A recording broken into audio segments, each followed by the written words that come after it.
السلام علیکم ورحمۃ اللہ وبرکاتہ۔ نحمدہ ونصلی علی رسولہ الکریم، اما بعد فاعوذ باللہ من الشیطان الرجیم، بسم اللہ الرحمن الرحیم۔ اہدنا الصراط المستقیم صراط الذین انعمت علیہم،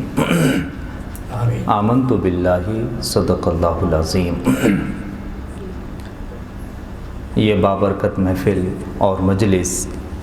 جو جلیل القدر شہر پونا کے ائمہ اور علماء کی موجودگی میں منعقد ہوئی ہے،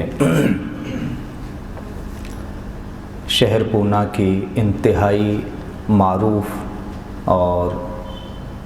ناقابل فراموش شخصیت خلیفہ حضور شیخ الاسلام حضرت مولانا محمد اقبال اشرفی علیہ الرحمہ کے عرس مبارک اور ان کے سالانہ فاتحہ خوانی کی نسبت سے ان کا تذکرہ کرنے کے لیے اور ان کی بارگاہ میں نظر پیش کرنے کے لیے یہ محفل منعقد ہوئی ہے۔ یہ بھی اللہ کے ذکروں میں سے ایک افضل ترین ذکر ہے، یا یوں کہیے کہ اللہ کی عبادتوں میں یہ بھی ایک عبادت ہے کہ اللہ والوں کو یاد کیا جائے۔ جیسے ہم بولتے ہیں نماز پڑھنا عبادت، روزہ رکھنا عبادت، زکوٰۃ دینا عبادت، حج کرنا عبادت، تلاوت کرنا عبادت، نفل پڑھنا عبادت، تہجد پڑھنا عبادت، جیسے یہ تمام عبادتیں ہیں، ایسے ہی اللہ والوں کو ایسی محفل و مجلس منعقد کر کے یاد کرنا یہ بھی اللہ کی عبادت ہے۔ یہ بھی عبادت ہے اللہ کی، اور اللہ تعالیٰ اس سے خوش ہوتا ہے، اور ایسی محفلوں پر اللہ کی رحمتیں نازل ہوتی ہیں۔ حضرت مولانا اقبال اشرفی، ان کا تذکرہ، ان کا ذکر کرنا چونکہ اس لیے بھی ضروری ہے کہ وہ ناقابل فراموش شخصیت ہے۔ اہل سنت والجماعت کے لیے شہر پونا میں انہوں نے جو کارنامہ انجام دیا ہے یا انہوں نے جو خدمت کی ہے، ان سے پہلے اولیاء کرام تو بہت ہوئے ہیں، اس میں کوئی شک نہیں، اور ان کی خدمت کا تو کوئی مقابلہ ہو ہی نہیں سکتا، یہ بات اپنی جگہ ایک حقیقت ہے، مگر انہوں نے زمین پر رہ کر ایک ایسی خدمت اہل سنت والجماعت کی شہر پونا میں کی ہے جس کو آگے صدیوں تک یاد کیا جاتا رہے گا، اور شہر پونا پر ان کا ایک ایسا احسان ہے جس کو بھلایا نہیں جا سکتا۔ دیکھیں، ہماری آپ کی زندگی میں، سب کی زندگی میں کوئی نہ کوئی ایک آئیڈیل ہوتا ہے، آئیڈیل جس کو دیکھ کے ہم سیکھتے ہیں، سمجھتے ہیں، جس کو دیکھ کے ہم ایک طریقہ سیکھتے ہیں زندگی کا یا کسی بھی چیز کا۔ تو ہمارے لیے جو اس وقت میں جو شہر پونا میں یا مدرسہ گلشن غریب نواز دارالعلوم اہل سنت میں پڑھے ہوئے جتنے بچے ہیں، طلباء ہیں، اور آج جتنے حفاظ ہیں جو باغبان مسجد سے یا دارالعلوم اہل سنت گلشن غریب نواز سے جو وابستہ ہیں، میں سمجھتا ہوں تقریباً اگر حضرت مولانا کے وصال سے پہلے سے 96 میں مدرسہ شروع ہوا ہے، غالباً 95 میں، 95 میں دارالعلوم اہل سنت جو مولانا نے قائم کیا مدرسہ، وہ تب سے لے کر مولانا کے پردہ فرمانے تک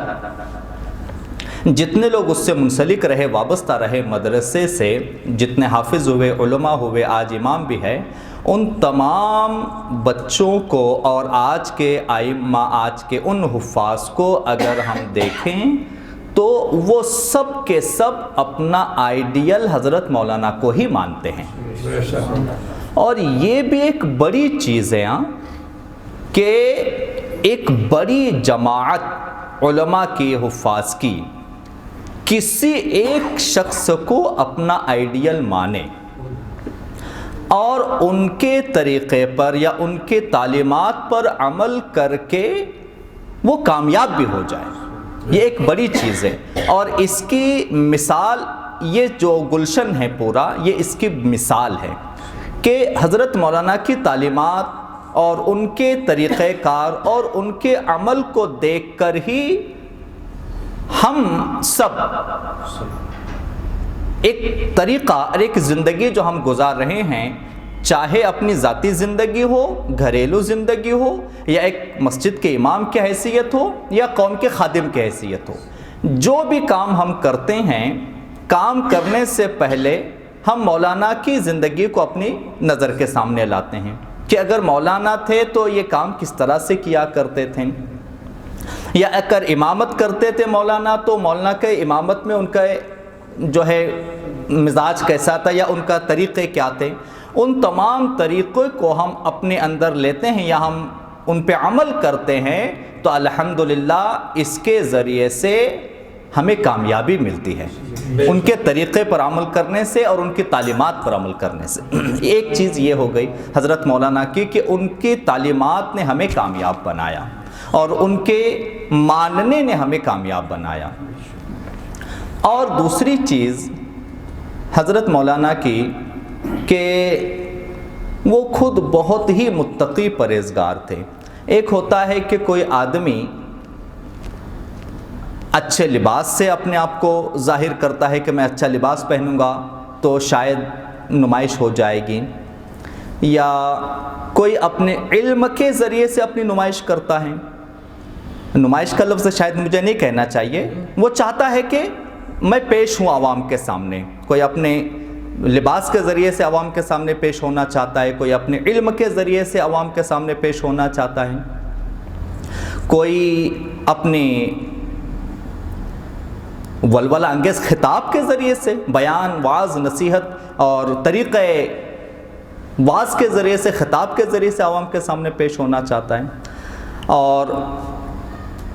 یہ الگ الگ طریقے سے عوام کے سامنے پیش ہونے کے بعد ہم نے مولانا میں جو چیز دیکھی ہے، تو مولانا میں ہم نے یہ چیز دیکھی، حضرت مولانا اقبال اشرفی، کہ وہ یہ ایسی چیزوں کے ذریعے سے عوام کے سامنے تقریر تو کرتے ہی تھے، لباس بھی ماشاءاللہ اچھا پہنا کرتے تھے، لباس بھی ان کا ایک فاخرانہ اور اچھا ہوا کرتا تھا جمعہ خطبے میں یا کہیں بیان کرنے جاتے جلسے وغیرہ میں۔ مگر حضرت مولانا میں جو سب سے اہم چیز تھی، جو آج ہمارے دلوں میں بھی جو ان کی محبت ہے، ان کا احترام ہے، اور پوری شہر پونا کے عوام اہل سنت کے دلوں میں جو ان کی محبت ہے یا ان کا احترام ہے، ان کی یاد ہے، ان کا ذکر ہے، یہ صرف ان کے لباس کو دیکھ کر نہیں ہے، یا صرف ان کے انداز بیان کو دیکھ کر نہیں ہے، یا صرف ان کے بیان کرنے کے طریقے کی وجہ سے نہیں ہے، بلکہ اس کو بڑی ذمہ داری کے ساتھ میں یہ کہوں گا کہ آج جو تمام ہمارے دلوں میں بھی اور عوام اہل سنت شہر پونا کے دلوں میں بھی جو ان کی یاد ہے، ان کا احترام ہے، ان کی عزت ہے اور ان کا ذکر ہے، اس کی سب سے بڑی وجہ یہی ہے کہ وہ انتہائی متقی اور پرہیزگار تھے۔ وہ بہت ہی پرہیزگار تھے، متقی تھے، اور وہ حدیث ہے نا کہ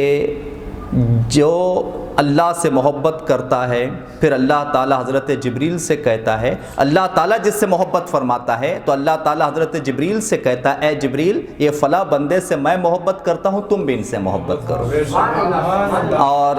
پھر حضرت جبریل سے اللہ یہ حکم ارشاد فرماتا ہے کہ تمام فرشتوں سے بھی کہو کہ اللہ ان سے محبت کرتا ہے، تو اے فرشتوں تم بھی ان سے محبت کرو۔ اور پھر تمام مخلوقات پہ، زمین پر آ کر تمام مخلوقات کو یہ حکم ہوتا ہے کہ فلاں بندے سے اللہ محبت فرماتا ہے، تو تمام مخلوقات کے دل میں بھی ان کی محبت ڈال دی جاتی ہے۔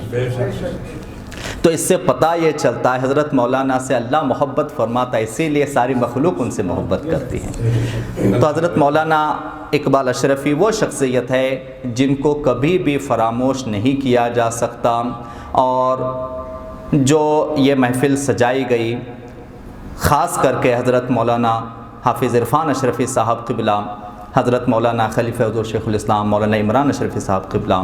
انہوں نے یہ محفل سجائی اور ان کا ذکر کیا، ان کی یاد منائی، یہ یقیناً اپنا فرض ادا کیا ہے، یقیناً ان کے احسان مندی کا ایک تقاضا تھا کہ حضرت مولانا کی یاد منائی جائے، اور انشاءاللہ جب تک ہم زندہ ہیں تب تک ان کا ذکر انشاءاللہ کرتے رہیں گے اور ان کی یاد انشاءاللہ مناتے رہیں گے۔ جو احسان انہوں نے ہم پر اور شہر پونا کے اہل سنت والجماعت پر کیا ہے اس کا تذکرہ کرتے رہیں گے۔ اللہ تعالیٰ ان کی خدمات کو ہمیں یاد رکھنے کی توفیق عطا فرمائے، اور جو احسان انہوں نے ہم پہ کیا ہے اللہ تعالیٰ تعدام حیات اس احسان کو بھی ہمیں یاد رکھنے کی توفیق عطا فرمائے۔ السلام علیکم ورحمۃ اللہ وبرکاتہ۔